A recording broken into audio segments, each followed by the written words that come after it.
We are with Jay Shafer and talking about the tiny house community a little bit. And yeah, if you want to tell us how you got started in the whole tiny houses.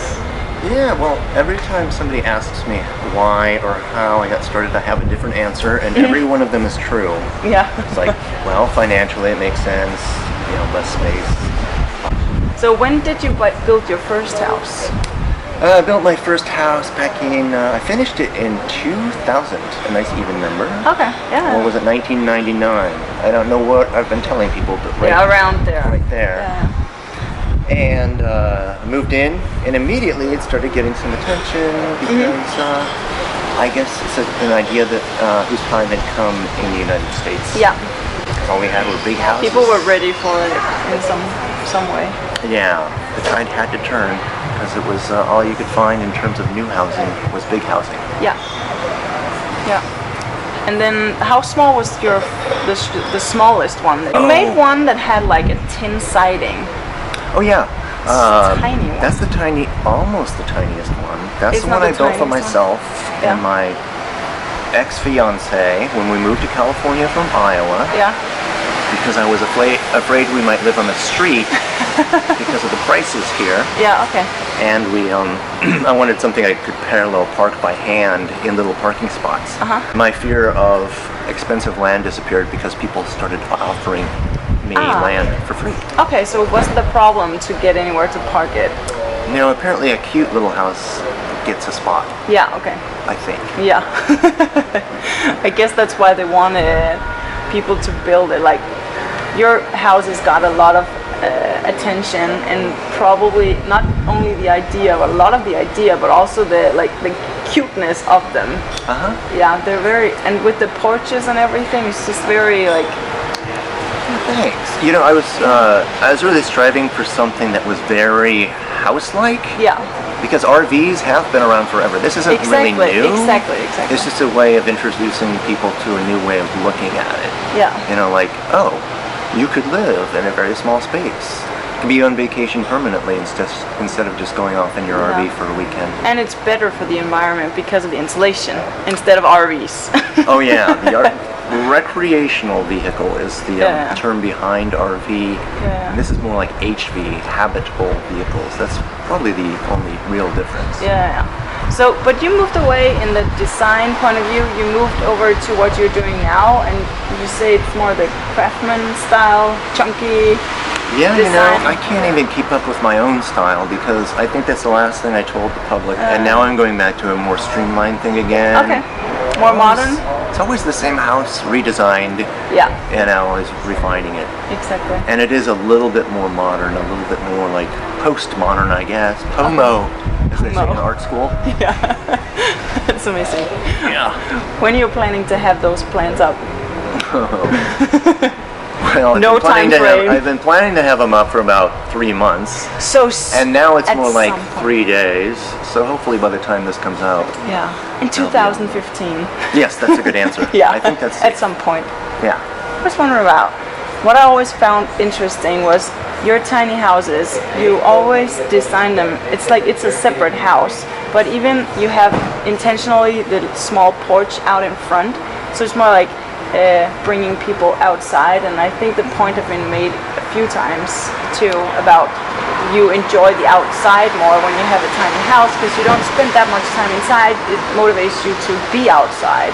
Yeah. And when you're not even just outside, but I'm sure it connects you to like weather and stuff and the sun and nature, but also connecting you to other people because you put yourself out there, even if it's just a front porch.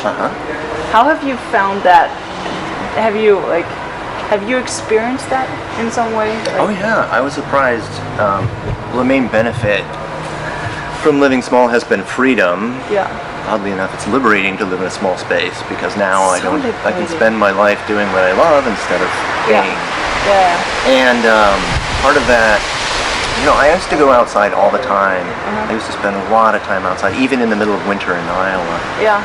So I thought, why not just have a tiny house? Yeah. Oddly enough, in my case, once I built my tiny house, I started spending more time inside. Because you actually like being there, maybe. Yeah, oddly enough. But But yeah, if you think of your living room as being the world instead of just your living room, then it's definitely liberating because you don't have to have everything in your universe put into a house. Exactly. And can you tell us about what you're talking about? You're planning right now and trying to like have this bigger like, I don't remember, you call it many things, the Napoleon complex and whatever, like co-housing, antisocial. Exactly, yeah. So where are you with that? Is that you're still it's progressing nicely despite my lack of work on it lately. Okay. I've been so busy trying to get everything going. Yeah. But in my absence, everybody else is pushing so hard for it that it seems the city and the county are all on board pushing for it.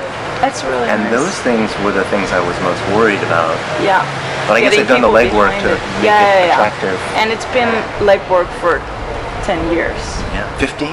14. 14 years, exactly, Yeah, so apparently the hard part is probably convincing people that a trailer park is a good idea. Do you think it would be hard to find people to actually move into the park or not? Because it seems there are a lot of people interested in that kind of stuff, and even just sharing and being physically closer to someone else who has the same mindset or interest or greater goal in life or something, that the community part around that is really strong. So I can't see it as being a problem at all. I think the problem may be telling which friends of mine that they can't live there because it's already full.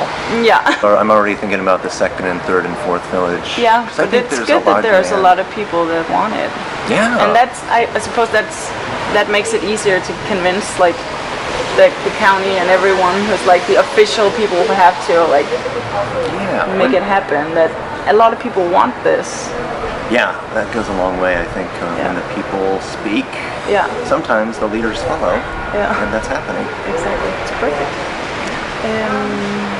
Like everything Scandinavian and Scandinavian design is very much like what your core is, getting to the point. It's very much, and it has been for a lot of years, cutting away all of so you can see the bones and you can really appreciate, and even how it goes with nature. And I think that's how the simplistic modern Scandinavian design in tiny houses, that might be an idea. Well, these houses are really popular in places that inspired me, like Japan, Scandinavia, where design is all about subtractive, getting down to the essence rather than this, let's see how much more we can add on. Exactly. And so it's certainly not a new idea. I mean, I'm often credited as the guy who built the first tiny house or designed it, but that's not true. It's just that you're one in of the first guys who got it on a trailer and on YouTube. Yeah, I was the first probably to say, this is cool, what are people talking about? Yeah, and even just to get the conversation started. Yeah. Because I remember hearing about it in 2010, and it was like my heart sunk. It was like, in a good way.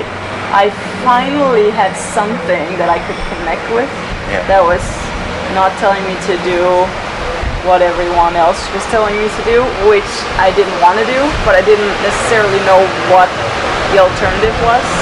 I'm always sitting and drawing on a little sketch pad, like always trying to. I would give more than draw me like a random shape, and then give me it has to house. Give me a challenge. Yeah, give me a challenge. Right. Because limits are good. Yeah, exactly. It has to fit like a single mom with 3 kids, and she has to be able to work there part-time or something. Because the challenge in that, I was always like, everyone can design a big house. It's too easy. You have to really get into the smart design. Yeah. I think that's really attractive about That's why I think I got a C in my high school architecture class. Didn't do well because I wasn't posed with any limits. Yeah. So it's just like, well, this is the way housing is supposed to be. I'll just exactly. I came up with crap. Yeah, you can't do anything with that. So apparently the limits really do own the craft. Exactly. I think so.